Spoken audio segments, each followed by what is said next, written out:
Today I am going to talk about my new design, which I'm going to publish the next week. It's called Cabarete Soft and it's here. You will hear about it a bit more very soon.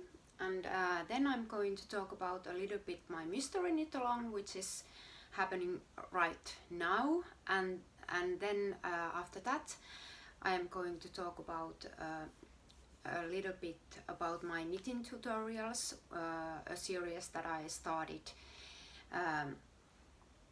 when I published my mystery knitalong.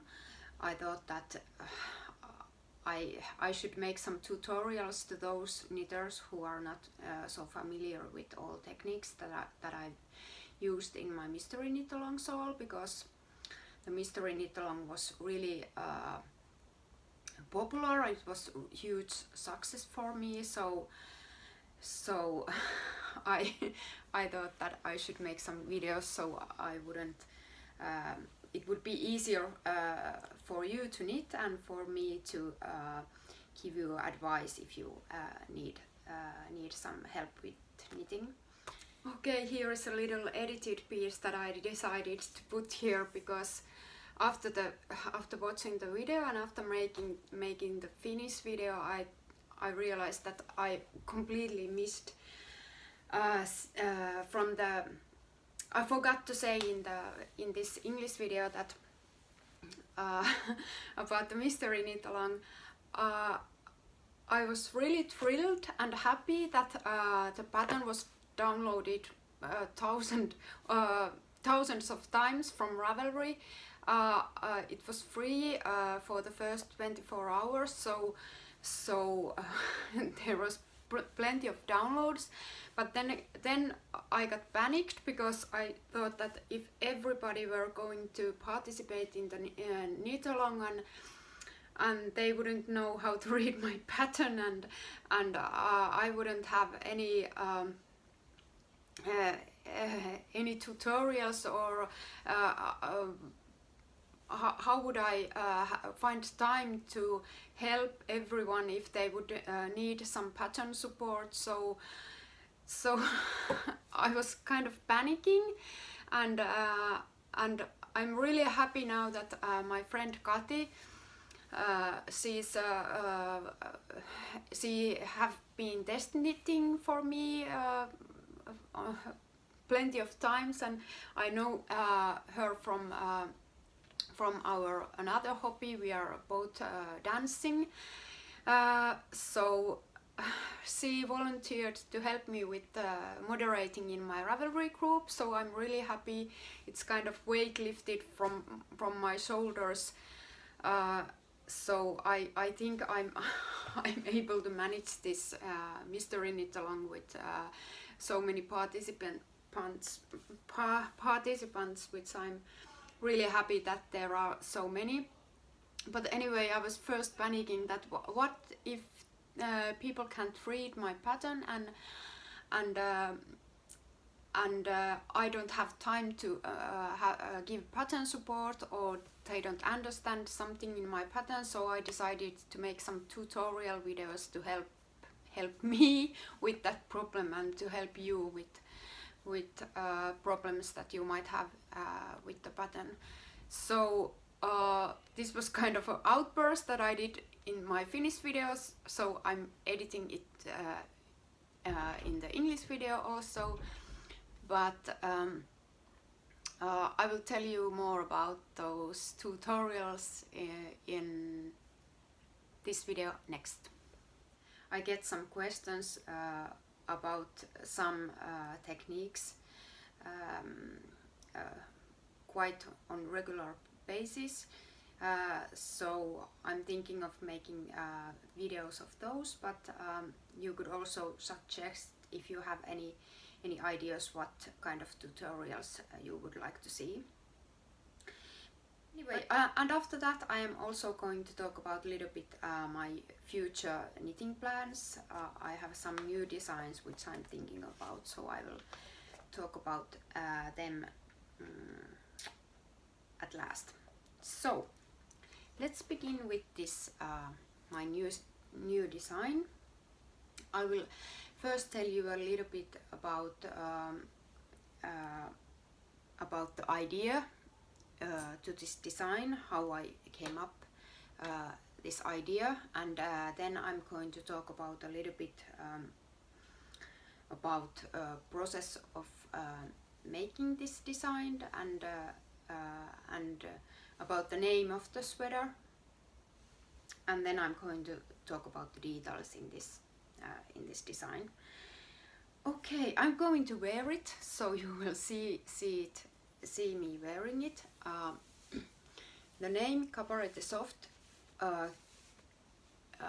is from a Dominican village called Cabarete, in which we visited with my husband in March before this coronavirus explosion.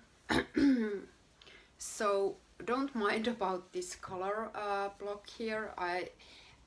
It somehow, I think it was in one of my skeins, which had really kind of visible shift of colors there, so it somehow turned to be like that. I didn't know this while I was knitting, but anyway, it's there.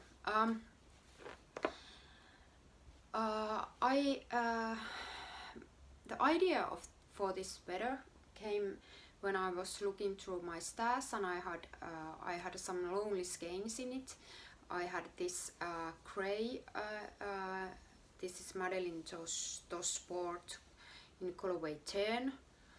I think it's pronounced like that. And then I had some tosh weight.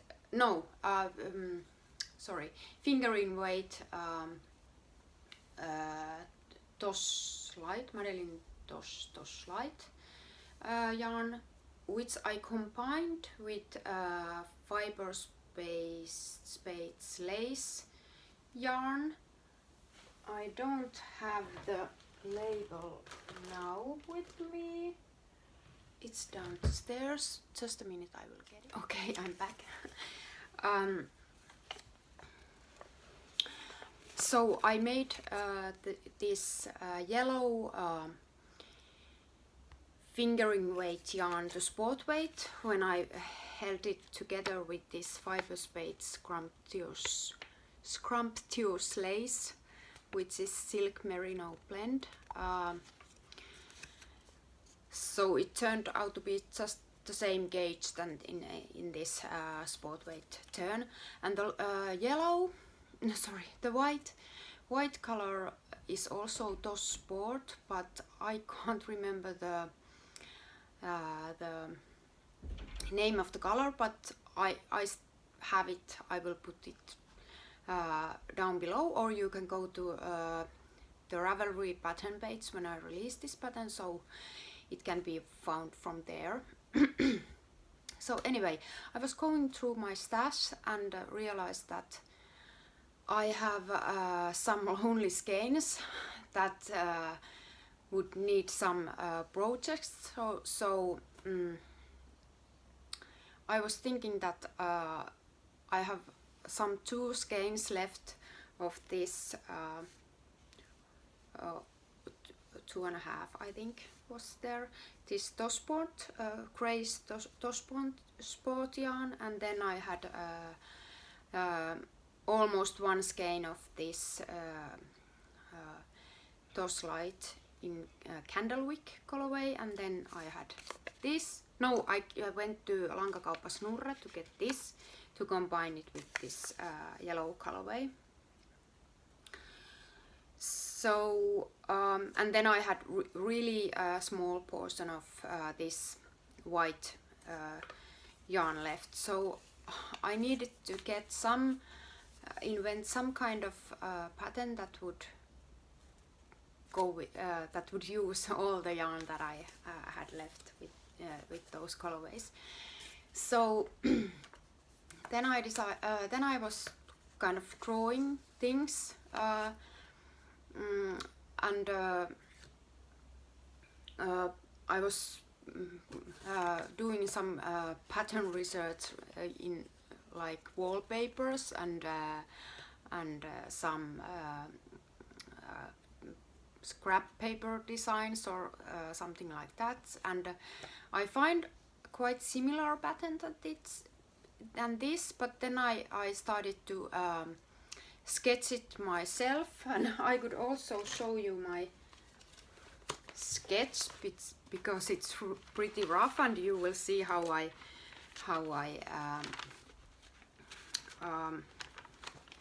sketch things before I start to knit. So if it's in that format that I can show you, because it's it's kind of rough. Okay, here you have the preliminary sketch, and here you have when I started to draw the picture. So and after that I modified the pattern so I could get the pattern to go with the stitch amounts that I had. So that's about it. I'm searching for ideas from my stash, and then I'm also searching ideas from like all kind of materials that I have around me. So that's basically the design process that I have. Then we were going. I knew that we were going to that holiday with my husband in March, so I needed to make the pattern before we. Or I needed to at least calculate the stitches before we went to our holiday. So because I didn't want to do any calculations on the holiday, because I only wanted to knit there and do the things that I love the most, which is knitting. I don't really like being on my laptop calculating stitches because when I'm on a holiday. So I did my calculations for my own pattern, for my own size, and then I just went to the holiday, and then I started to knit there. I was knitting at the beach, and I was knitting at our hotel room, and on restaurants when we went out eating in the night. So I was kind of knitting almost the whole time. But I finished the sweater, and luckily I had also another project on that holiday trip, because otherwise I wouldn't have anything more to knit, and it would be a terrifying thing and catastrophical thing to be on a holiday and have huge amount of time but no yarn or any designs what to knit there. So luckily I had another one with me when we were on a holiday. The name Cabarete Soft comes from that Dominican Republic village, Cabarete, which is really famous surfing beach. I don't know how to surf, and neither does my husband, but it was really fun to lay on the beach and watch all the really talented surfers to do their tricks and everything, so it was really nice. Actually, when we were I was knitting in the beach, one day there was this one Canadian lady who came to say hello to me and said that she had she's a knitter and really liked what I was doing, and asked about the pattern, and I said that it's coming, but you have to wait a bit because it has to be test knitted, and it has to be tech edited, and it always takes some time, at least 2 months after I have finished the sweater before I can publish it. So but if you ever find this video, it's finished now, and it's in a couple of days it's up on Ravelry, so you can go there and buy the pattern. About this design, it's top-down sweater, so it's with round yoke shaping, so it's cast on here, and then I have made some short rows to lift the upper neck a little bit, so it's easier, so it sits more nicely from the neckline. So it's there is little less gray here than in the back neck.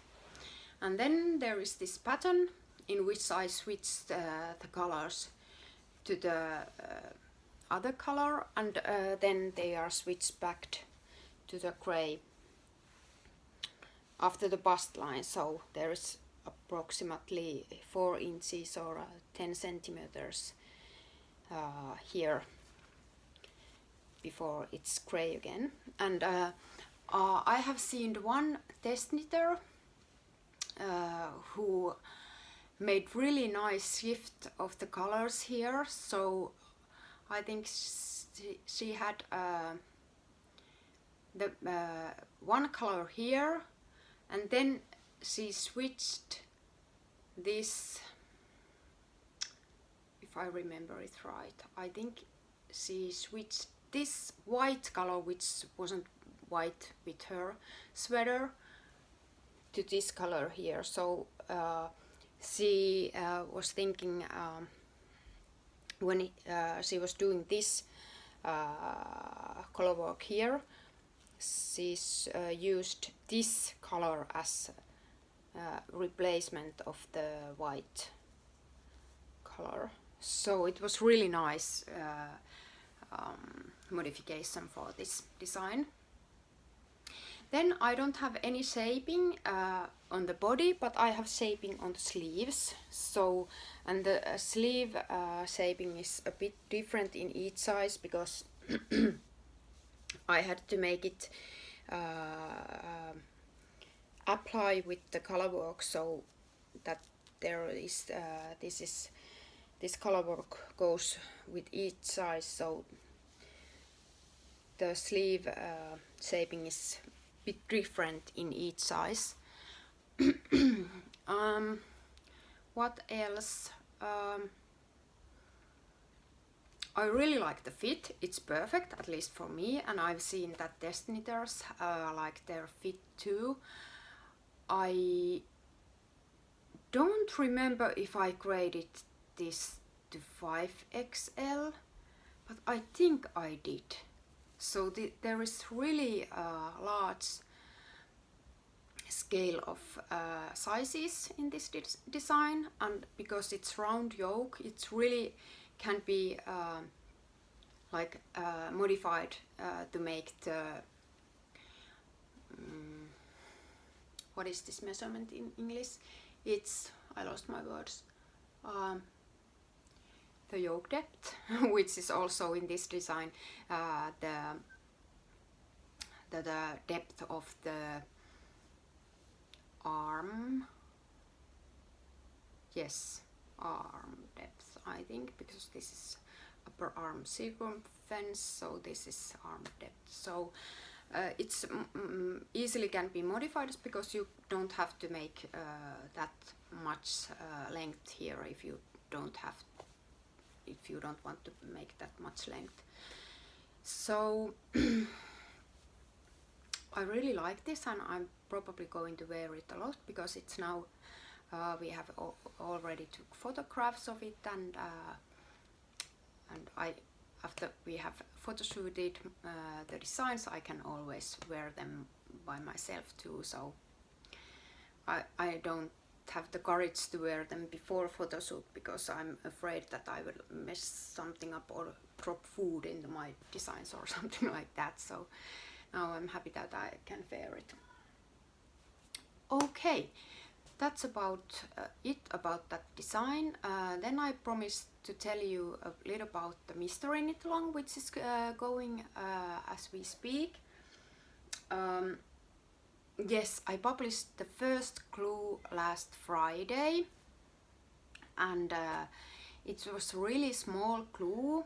I also started to knit a new another version by myself too of that shawl, but I can't show you it now because I'm already in the second clue, and the second clue is not published yet, so I have to keep the secret. I can't show you.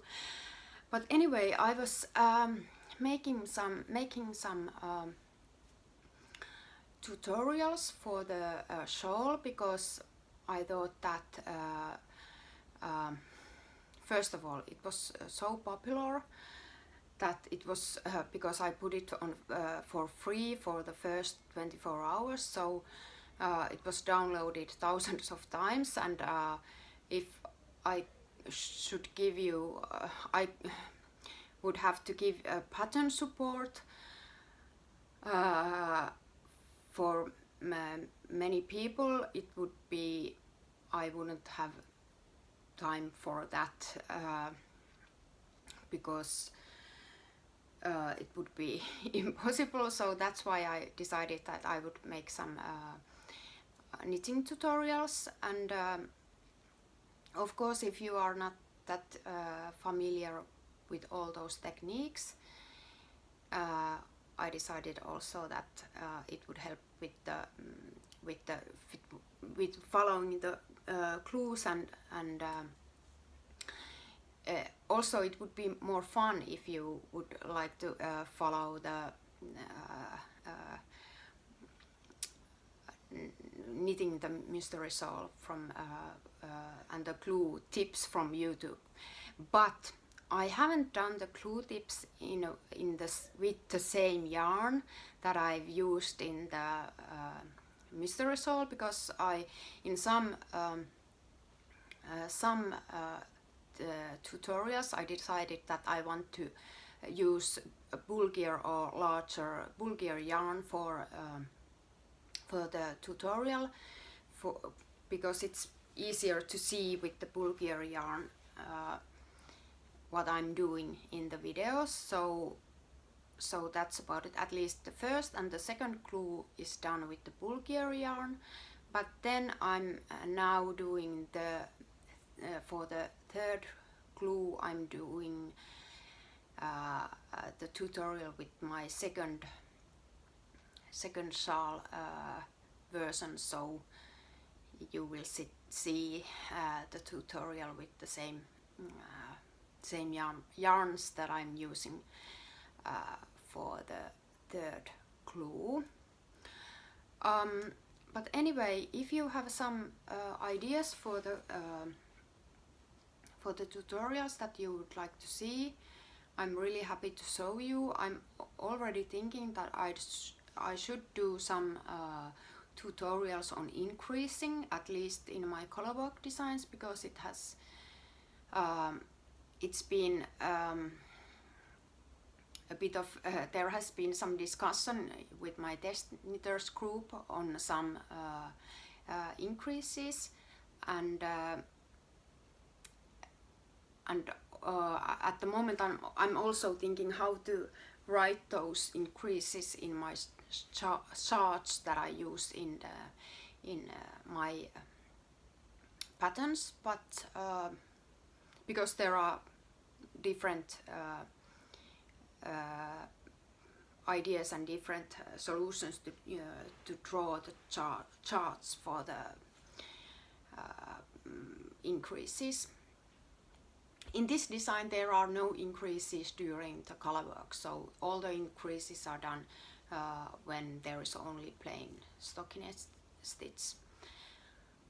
But anyway, if you have some ideas, you can suggest and write your ideas in the comments below. So I'm really happy to hear all your ideas and what you would like to see. Then I promised to tell you a little bit about my future plans. I have here some cakes which I did. Well, I did these cakes over a week ago, but I have this thing that when I get some idea, I usually cake the yarns too early, because of course you should cake your yarns right before you start to knit, because yarn doesn't like to be on a cake, it loves to be on a skein. So these have been waiting over a week now, but the week is quite good. I think they'll manage a week there. But this is going to be a cable sweater and a pullover, I think, because the pattern that I'm thinking about to using for this sweater, the front, if I would make a cardigan, the front would have to be designed like differently. So that's why I'm thinking about making a sweater. But also after I decided what cable pattern to use for this sweater, I started to think that I should use it for a cardigan also, because it's so nice and really enjoyable to knit. And all people doesn't like to wear sweaters. Some people like to wear cardigans, me too, when it's too warm weather outside or too warm. I like to wear cardigans because I can wear them open. So, but this is going to be a pullover.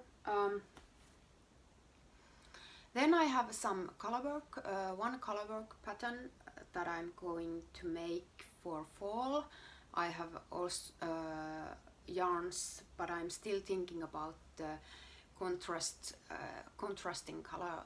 What I'm going to use, it's going to be two-colored sweater. Then, because I'm so in love with this pattern, I'm going to use this to another project also. I'm still kind of wondering or making the yarn choices for that project, so it has to be it should wait a few more weeks or probably a month or so before I can start it and cast on. So there is still time to go for that. And then I have some lovely news for the fall, but those are the those kind of news that I can't tell you yet, but you will hear about that in the fall, so you just have to wait. That's about all this time. I'm really happy that I had time again to make this video. Sometimes, because we are a family of 5 and I have 3 boys, it's sometimes really difficult to find spare time to do these videos, because the house has to be quiet and it's sometimes impossible. Our kids went back to school this week also, so it's kind of the days are quieter, but I can't make these on daytime because I have my day job to do. But anyway, thank you for watching, and I'm hoping that you will join me in my next video too, and give me comments about those tutorial videos. I would really like to hear your opinions. Thank you. Bye.